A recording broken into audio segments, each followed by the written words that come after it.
Previously in our vlog, we entered Italy by way of Milan. Sadly, nag-passing through lang kami in this beautiful city at sobrang sayang kasi sobrang bitin. This time, we are on our way to one of the most beautiful cities in Italy and also one of my personal favorites, and that is Florence.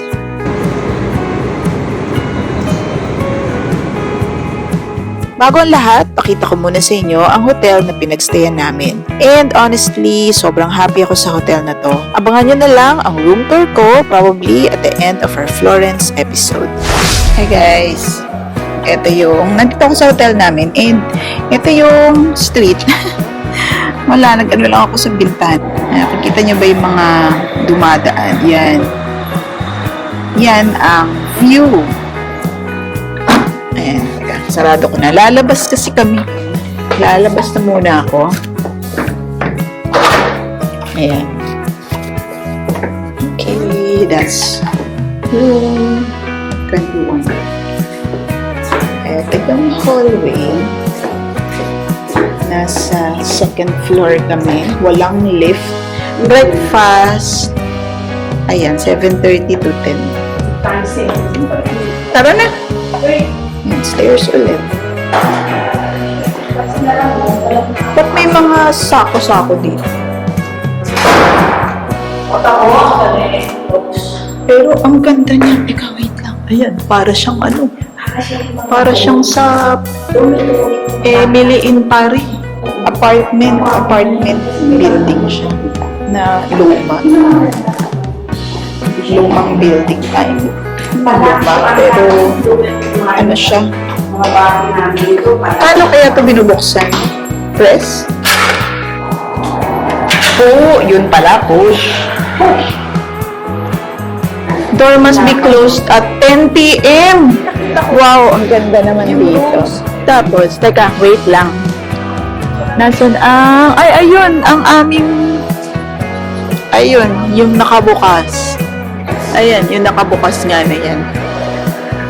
Yan yung... Tara na. Crown of India. Saan tayo pupunta? Wala, maglalakad-lakad lang. Crown of India. Gutom ako, pero ayoko kumain. Yan, cute. Ganda ng building. Hotel Palazzo Vecchio.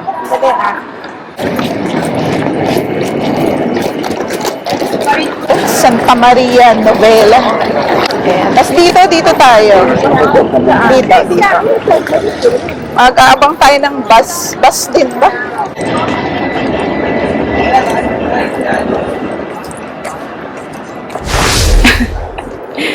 Google Maps is your best friend. Ay, grabe naman tong... Oo nga. Grabe naman tong mga lugar dito. Tingnan mo, oh. Konservatorio. Skola. Anyway, dito daw tayo. Follow the arrow. Yung mga tao dito puro turista. Ayan yung sinasabi ko sa'yo, yung mga leather goods na ganyan lang. Amuro ng nila, ref magnet, 1 euro lang. Ayan, oh. Bilihan ng mga leather goods. Walang tao, nakakaya naman.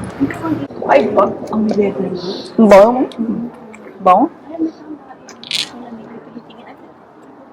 O, di sige, tingin ka muna. Pag may natipuha ka, pag mga 10 euro lang sabihan mo ako, bibili ako. Pag mga 10 euro. Tsaka yung mga maliliit lang na mga wallet, ganun.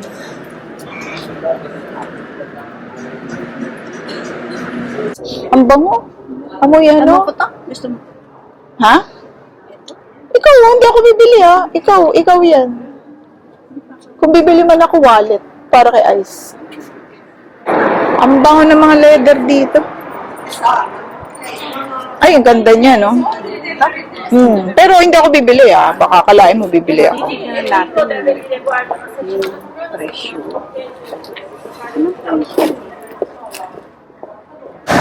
45 euros. Mura nga, oh. Ganda.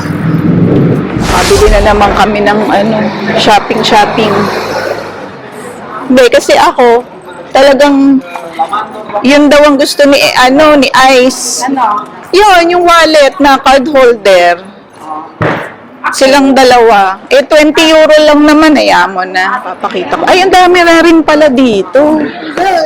Ang dami na rin mga bilihan. Oh, sunod-sunod. Oo nga, ito ang hometown ni ni Leonardo da Vinci. Diba, andun yun siya sa Hindi siya sa Milan. May rebulto siya sa Milan. Pero ito ang hometown niya ni Leonardo da Vinci. Firenze. Tapos si Michelangelo, hindi siya taga rito, pero dito siya nagpe-paint kasi parang hinire siya ng Medici family. Yung mga sikat na Medici family. Oo, kakaliwa daw. Doon sa kanto. Dito na. Ayan. May sana, hindi naman to sarado. Ito na yung gate Yan o. Papuntang Boboli Garden. Sana bukas. Closed? Oh no. Nakita ng flowers yun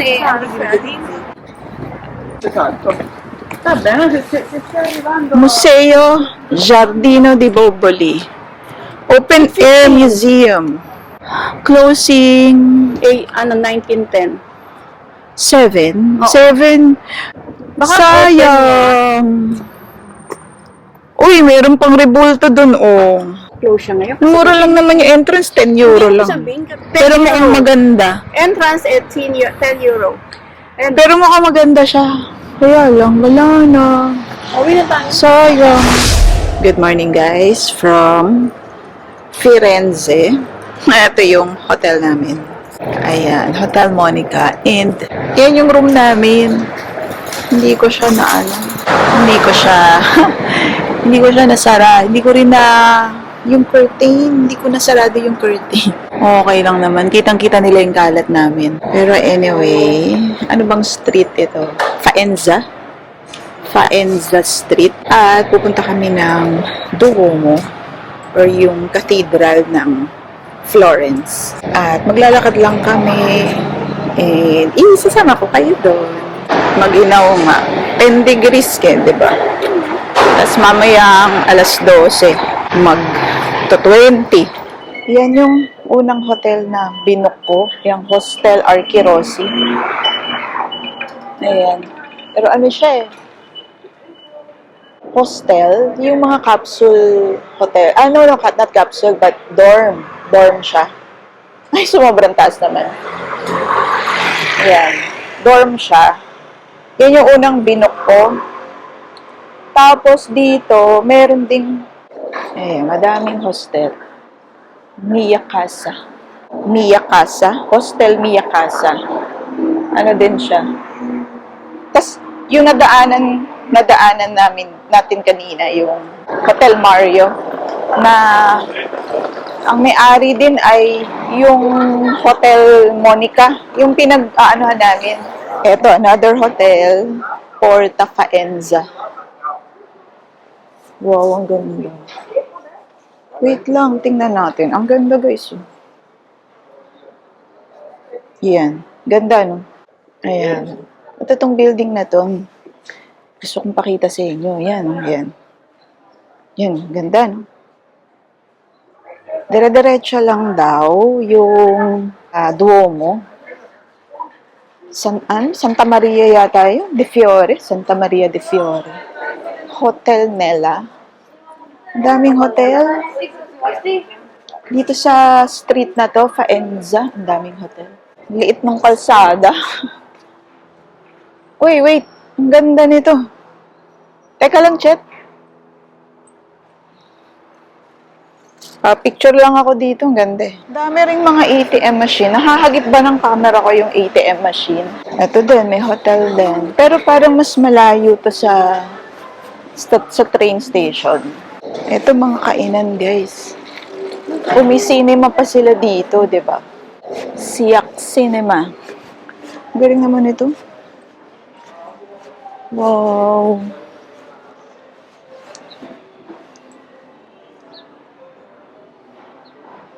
Meron silang cinema, guys, oh. Uy, ito pala, may Carrefour eh. Diba yung Carrefour, yung grocery sa Taiwan? Carrefour Express. Ayan, may grocery. Ayan.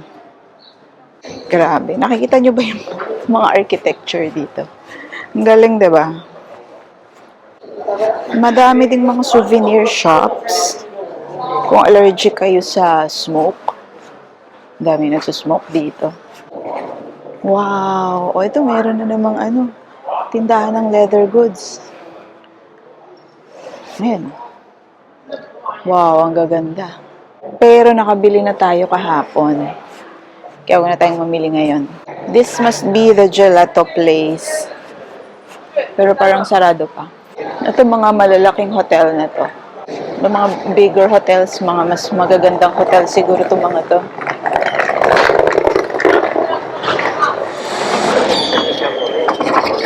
Ito na ba yun? Hinahanap natin? Is this it? Ingat din daw kayo dito, guys, kasi sabi nung nagtitinda kahapon, marami daw pickpocket din dito sa Florence. Pero, grabe, guys, sobrang antik nung mga, And, guys, it's 10 degrees dito sa Florence. Malamig, pero mamaya, mga tanghali, hapon, umiinit, nagto 20 degrees, tas grabe yung araw.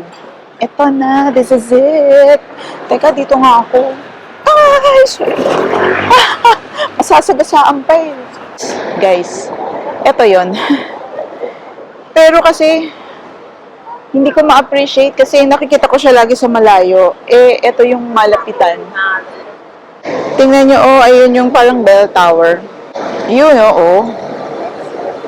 Diba?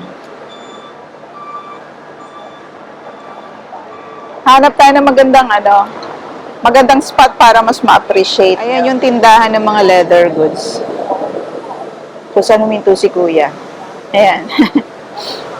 Ayun, yun. Yun. Oh. Yan. Pero sabi nila, mag-ingat daw dyan eh. Parang baka mas-scam daw. Pero, titingin lang naman tayo. Hanap ako ng magandang lugar niya para mas ma-appreciate itong church. Grabe, di ba? Napapansin nyo ba yung Florence? Antik na antik. Lumang-luma siya. It's an old city talaga. Parang Renaissance na ewan. Ang laki naman ito. Parang cathedral nila. Nasaan ang unahan? Hanapin natin yung front. Kita nyo guys, yung mga tao. Nagsasunbathing. Uso ba sunbathing sa atin, mga Pinoy? Siyempre hindi. Buti na lang nag-sunblock ako. So apparently yung kanina, yun yung umpisa. O, tingnan muna natin tong rebulto na to. Tingnan natin kung sino ito. Meron naman nakasulat diyan. Nagsisigarilyo. Alam nyo, dito sa Italy, tsaka sa Paris, ang daming naninigarilyo. Kaya nakasulat kung sino to. Sino kaya to?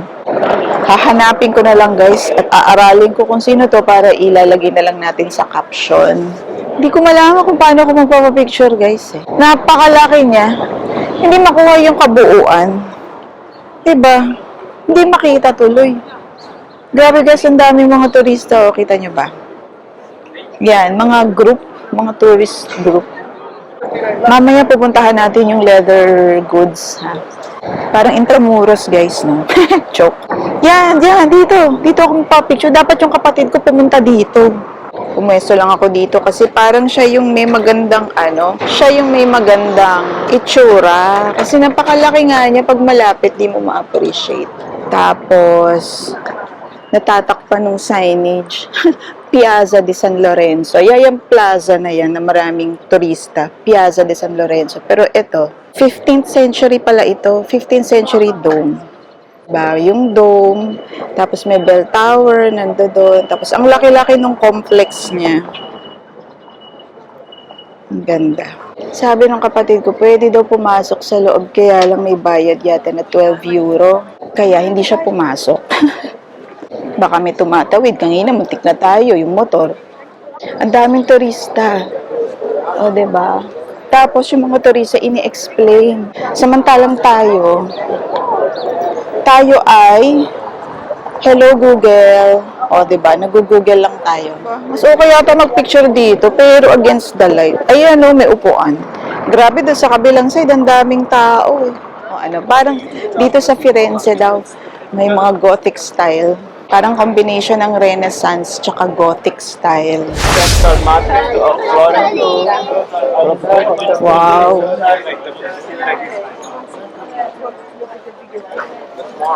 Good morning. Tingin-tingin lang tayo dito.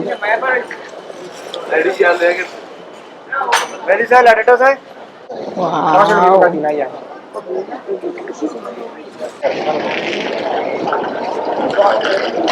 Parang mas gusto ko yung mas gusto ko yung binilhan kahapon.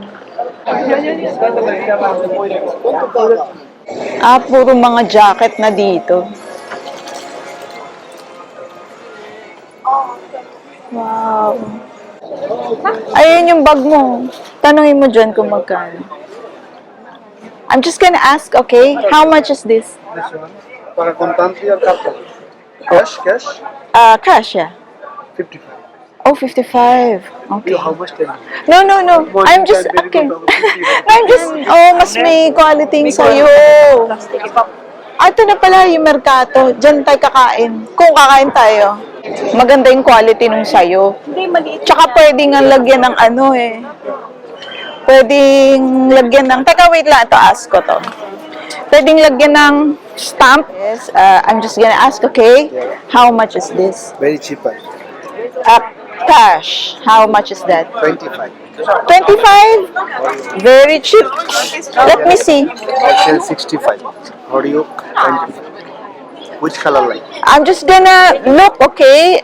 No problem. If it's okay with you. Wow, it's pretty. Any other color beside? All colors are, how much again? 25? All colors are 25. Yeah. Any color. This is chocolate brown. Yeah, the brown one. 25 euros. Mura lang. Kanina pa sa'yo? Oo. Ito yung nakita ko dun sa kabila. Asaba yung pouch? Tote bag. Tote ba?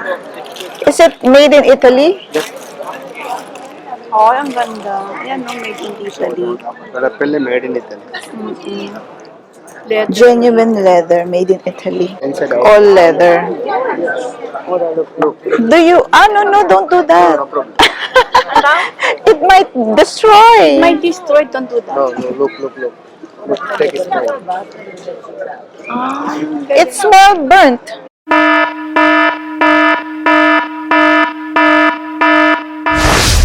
Ayan, guys. Papunta kami ngayon sa yung David, yung statwa ni David. 100 meters, tapos kaliwa. Parang parang Intramuros. Parang vegan. Parang vegan Ilocos Norte. Ilocos Sur pala. Parang vegan, ganito sa vegan. Kaya lang, yung vegan, isang street lang, Kalye Crisologo lang. Dito, isang buong town ganito. Walang modern na malakaran. Talagang parang, nag-stop in time. Piazza de San Marco. Alam nyo dito. Dito sa Italy. Dito sa Firenze. Lahat antik. Lahat luma. Walang bago. Kaya tayo, sanay na sanay tayo sa, diba? Sa Japan, sa Hong Kong, sa Korea. High-tech. Pero dito, sa Firenze, sa Florence, hindi. Ang luluma. Teka, nasa na ba tayo? Tara, punta na nga tayo dun sa David. Ayun, Vincenzo. Di ba yung palabas? Ni Song Joong Ki. Ayun yung gusto kong kainan, Yan, Alantico Vinato. Ano daw to, ha? Huwag mo daw tatapakan yan. Scam yan. Pag natapakan mo, babayaran na. Ayan, Galleria dell'Accademia de Firenze. Kaya lang, wala pa tayong ticket. Red point with reservation. Not reserved, blue point. 20 euro. Ang mahal, 20 euro. Pero konti lang yung pila sa blue. Ready to ako. Ayan guys, nasa loob na tayo ng Academia, the Gallery de Academia Museum. And ito yung mga makikita nyo dito. Isa-isahin muna natin siya bago tayo pumunta kay David. Bottega. Uy, kay Botticelli pala to. Tingnan nga natin. Basahin ko muna. Alessandro Filippetti, known as Botticelli. Madonna and Child with Saints. Layo ako para makita. Grabe, no? Parang masyado na tayong alam natin ng arts. Grabe. Iyon, yan. Para mas kita nyo. Ang ganda. May empty tomb. Pero alam nyo, hindi yan yung nai-imagine ko pag binabasa ko yung sa Bible. Hindi ganyan. Ang nai-imagine ko ay cave. Di ba cave yun? Na may bato. And ito yung statue, guys. I mean, hindi pa yun si David. Si ano siya. The Rape of the Sabine Women. Oh gosh, bakit naman yun ang inano niya? The Rape of the Sabine Women. Ito. Papakita ko sa inyo. Marble sculpture. Pero if you think about it, tiningnan ko yung ano. Ang galing naman ng pagkakalilok dyan. Diba? Pati yung muscle, gano'n. Ayun na siya. Nakita ko na siya, pero mamaya na para may suspense. Ito yata si Michelangelo. O, diba? Ano ba? Ang nasa isip ko, Ninja Turtle. Ano ba yan? Ito, mga raw pa. Hindi pa tapos. And then, mga paintings dito, pero nakikita nyo naman na siguro, di ba, kung ano yung tinutumbok natin. Bayad tayo ng 20 euro para dito. Sabi ko, ayoko na nga sana pero hindi ko na, parang andito na Andito ka na So, sige na, pikit mata na lang tayo. Pieta. Pero, Michelangelo Pieta. Ito ba talaga yung Pieta? Iba yung Pieta na nasa isip ko. Ayan. Pero hindi pa siya yaring-yari. Wow. Yan ang binayaran ko. Yan ang binayaran natin. 20 euro. Si David. Isu-zoom ko na lang guys, ang daming tao. Pero mamaya, lalapit ako syempre. At saka para makita din natin yung niya, yung detalye. Wow, detalye. Artist yan, detalye daw. Para namang may alam ako dyan. Ayan guys. Sige, tingnan nyo muna. Bago ako lumapit. Wow. This is Michelangelo's David. Parang ang laki nung kamay niya. Kita nyo ba?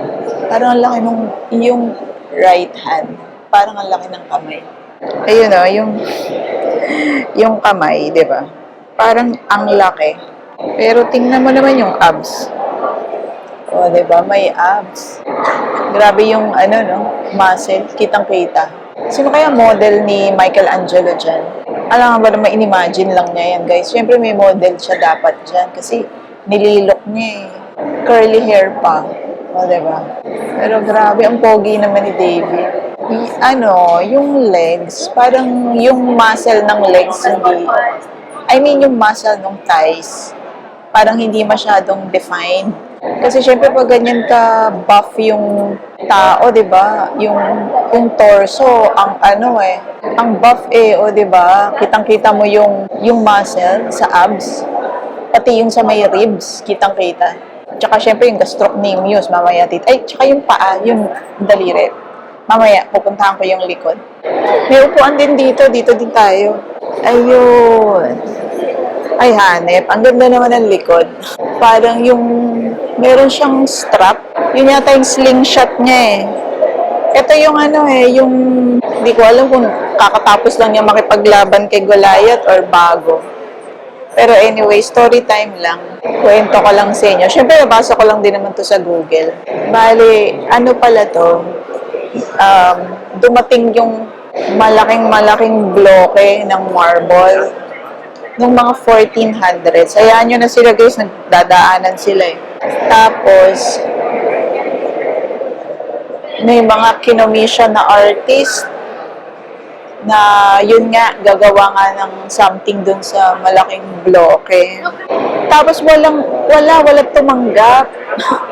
Pati nga daw si Leonardo da Vinci eh. Pero ayaw nila kasi napakalaki ng bloke. Parang 5 meter tall yan yung 5 meters. So, walang tumanggap. Ang tumanggap lang nung 1500s, 1501 yata, si Michelangelo, na Italian sculptor, Italian artist.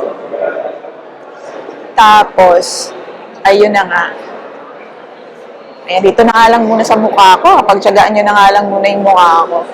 At as ayun na nga. So, ginawa nga ni Michelangelo. It took him 3 years bago niya natapos itong si David.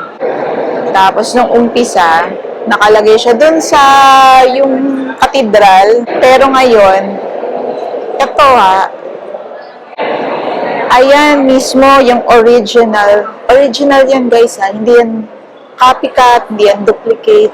That is actually the original statue nung 1500s pa. Natapos siya ni Michelangelo ng 1504. Nung umpisa nga nandun siya sa katedral. Pero ngayon, dilipat na siya dito sa Galleria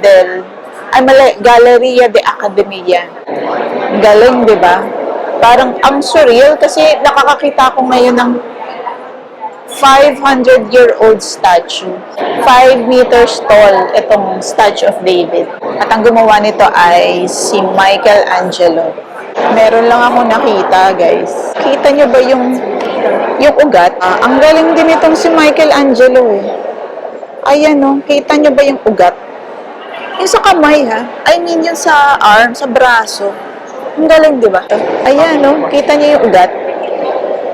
Ang husay, pati ugat. O, di ba? Lapitan natin. Ito na yung pinakamalapit, the nearest we can get. Pati yung mga ugat-ugat sa kamay, ang galing. Di ba? Ayoko lang i-zoom na, guys. Baka iba yung ma-zoom. Masasama sa zoom. Kanina pa pinagtitinginan dito, bakit kung ano yung zoom ko. Ang galing. Minsan, maano ka mamamangha ka. Ang galing, pati yung nail, pati yung kuko sa paa, ang galing kuhang-kuha. Pati yung bukong-bukong. Kita niyo yun? Pati bukong-bukong, yung kuhang-kuha ni Michelangelo.